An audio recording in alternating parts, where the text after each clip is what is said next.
Você já percebeu que a gente acredita em quase tudo o que pensa?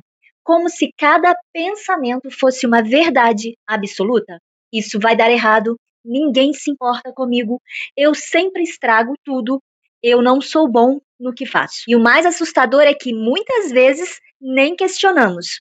A mente fala e a gente obedece. O pensamento aparece, você vai fracassar. E imediatamente o corpo reage. Você trava, evita e desiste antes mesmo de tentar. Sem perceber, um pensamento de poucos segundos começa a decidir comportamentos, relações, oportunidades. Até a forma como você enxerga a si mesmo. É como se a mente criasse uma narrativa e você entrasse nela automaticamente, sem nenhum tipo de filtro, sem se perguntar: isso é verdade ou só minha mente falando? E talvez esse seja um dos maiores poderes da ansiedade: fazer esses pensamentos parecerem fatos. Porque quando você acredita em tudo que pensa, você começa a viver dentro de interpretações, não da realidade. E aos poucos isso vai mudando sua vida de forma silenciosa. Você deixa de tentar coisas novas porque já sabe que vai dar errado. Evita se expor porque imagina o que vão pensar. Desiste antes de começar porque a mente já escreveu um final negativo. E o mais perigoso é que isso parece racional. Na prática, você começa a viver limitado por previsões internas que nunca aconteceram. Daí as oportunidades passam, conversas não são iniciadas, portas não são abertas, por excesso de crença no próprio pensamento. Se isso fez sentido para você, fica comigo até o final, porque você vai descobrir como seus pensamentos precisam ser filtrados. Eu preciso te dizer uma coisa importante. Seu cérebro não produz verdades, ele produz apenas pensamentos. O cérebro é quase uma caixa de e-mail. Alguns e-mails são importantes, outros são úteis, mas a verdade é que muitos são puro spam. Só que a maioria das pessoas trata todo pensamento como verdadeiro e urgente, como se precisasse acreditar e responder tudo. E é aí que a nossa mente começa a cansar, porque começamos a gastar muita energia discutindo com pensamentos automáticos, em vez de usar essa energia para viver, agir, criar e crescer. E isso acontece nas pequenas coisas do cotidiano o tempo inteiro. Você manda uma mensagem, a pessoa demora para responder e sua mente diz algo sobre isso. Você erra uma vez e o pensamento de diminuição de si mesmo aparece imediatamente. Você vê alguém evoluindo mais rápido e sua mente pensa em algo sobre a morosidade da sua jornada. Percebe? A nossa mente cria interpretações automáticas sobre quase tudo, a toda hora, a todo momento. E quando você acredita em todas elas, começa a viver em estado de alerta constante. Mas pensamentos não são ordens, não são profecias e muito menos definições sobre quem você é. Eu li certa vez que os pensamentos são como as nuvens no céu. Algumas são leves, outras são escuras, algumas assustam quando aparecem, mas nenhuma permanece para sempre. Elas vêm e passam. O sofrimento aumenta quando você tenta se fixar nessa nuvem, quando tenta lutar contra ela, ou quando acredita que o céu virou tempestade, mas o céu continua lá. Da mesma forma, existe uma parte sua que observa os pensamentos sem precisar se tornar eles. E talvez a maturidade emocional não esteja em concordar com cada pensamento, mas em aprender a deixar alguns irem embora sem persegui-los. Talvez hoje exista um pensamento ocupando espaço demais dentro de você.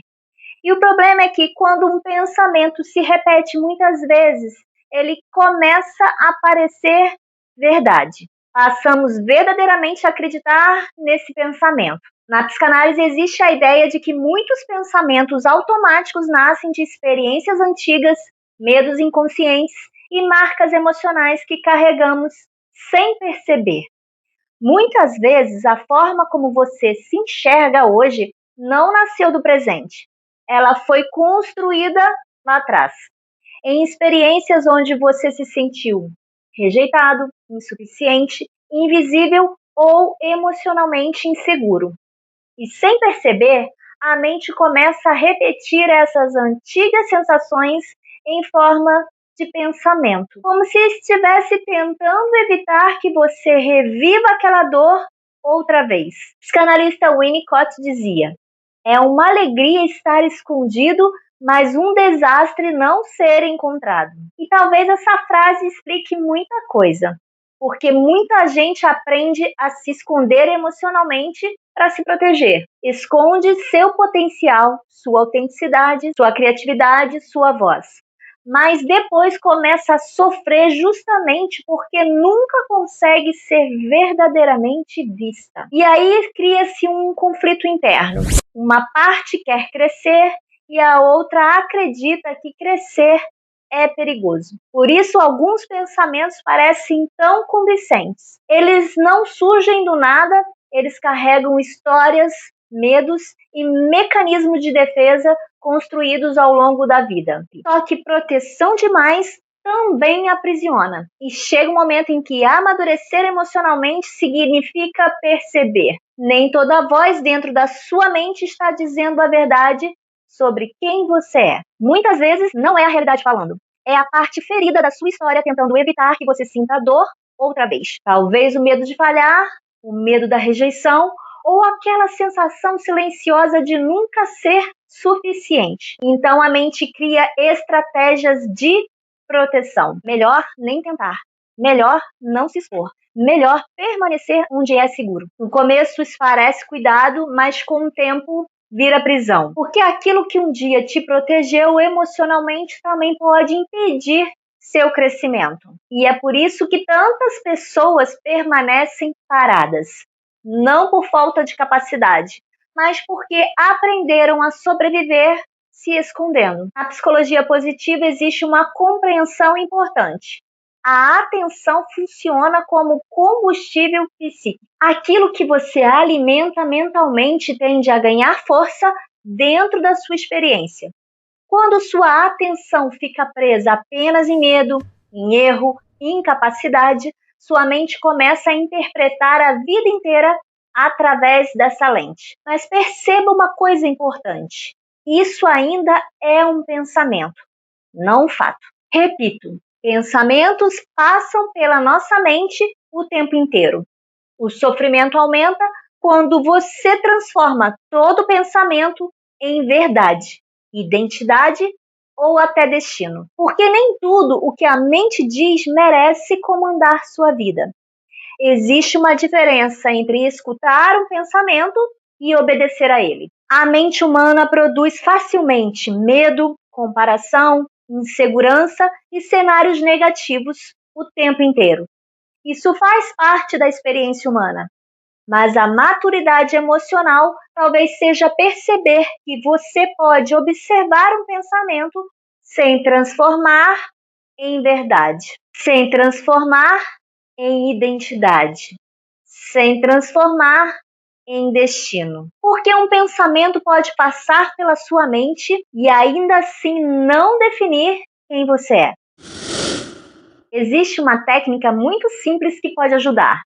E ela começa mudando a forma como você se relaciona com os próprios pensamentos. Em vez de dizer, eu não vou conseguir, experimente dizer, eu estou tendo um pensamento de que não vou conseguir. Parece uma mudança pequena, mas psicologicamente ela é muito profunda. Quando você diz, eu estou tendo o pensamento de que não vou conseguir, você cria espaço entre você e a mente. Você deixa de se confundir com o pensamento e começa a observá-lo. E quando você observa, você pode escolher não alimentar, escolher não seguir automaticamente, escolher não transformar medo em verdade. Na psicologia positiva e nas abordagens modernas de bem-estar psicológico, isso está ligado à capacidade de flexibilidade psicológica, a habilidade de não ficar preso rigidamente as próprias interpretações internas, especialmente as negativas. Quando você desenvolve essa flexibilidade, algo muda. O pensamento continua existindo, mas ele deixa de comandar suas escolhas. Ele passa a ser como, lembra, a nuvem no céu da sua mente? Aparece, se transforma e vai embora. E você permanece inteiro observando, escolhendo onde colocar sua atenção. E é aí que começamos a mudar, porque, como já foi dito, pensamentos são como as nuvens no céu. Eles aparecem, se transformam e vão embora, desde que você não se agarre a eles. E maturidade emocional é exatamente isso. Não impedir que a mente fale, mas aprender a não obedecer tudo que ela diz. Você não precisa parar os pensamentos, só precisa parar de segui-los automaticamente. Nem todo pensamento merece sua atenção. Alguns pensamentos só querem te manter pequeno, parado e com medo. Martin Seligman, pai da psicologia positiva, defende que o bem-estar não depende de eliminar pensamentos negativos, mas de desenvolver a capacidade de não ser dominado por eles. Porque não é o que acontece na mente que define sua vida, mas o que você faz com aquilo em que decide colocar sua energia e atenção. Lembre-se, você não é aquilo que pensa. Você é quem observa o que pensa e é responsável por tomar suas decisões. A maturidade emocional está exatamente aí. Saber onde colocar o próprio foco. Se você é novo por aqui, eu sou Luca Queller, especialista em comportamento, e minha missão é ajudar você a crescer com mais clareza, intenção e autenticidade. E esse foi o segundo vídeo da série Pílulas Terapêuticas. Se esse conteúdo falou com você, compartilha com alguém que talvez esteja preso demais dentro dos próprios pensamentos. E precise lembrar que nem tudo o que a mente diz merece ser seguido. Aqui no canal você encontra vídeos sobre mentalidade, propósito e muito mais. Se o que eu trouxe para você hoje fez sentido, deixe seu apoio. Curta, comente e compartilhe o vídeo com quem também possa se inspirar. Sua participação faz toda a diferença e ajuda a nossa comunidade a crescer. Dê uma conferida na descrição do vídeo os guias práticos de temas como comunicação, habilidades profissionais e vida plena. Você também vai encontrar o meu treinamento online Jornada da Permissão e um link para o Check-up 3D profissional, meu atendimento individual personalizado. Tem uma pesquisa rápida por lá, é fundamental que você responda para eu saber suas expectativas. E para fechar a nossa conversa, comenta aqui embaixo. Que pensamento você precisaria começar a observar em vez de obedecer? Nos vemos no próximo vídeo. Até lá!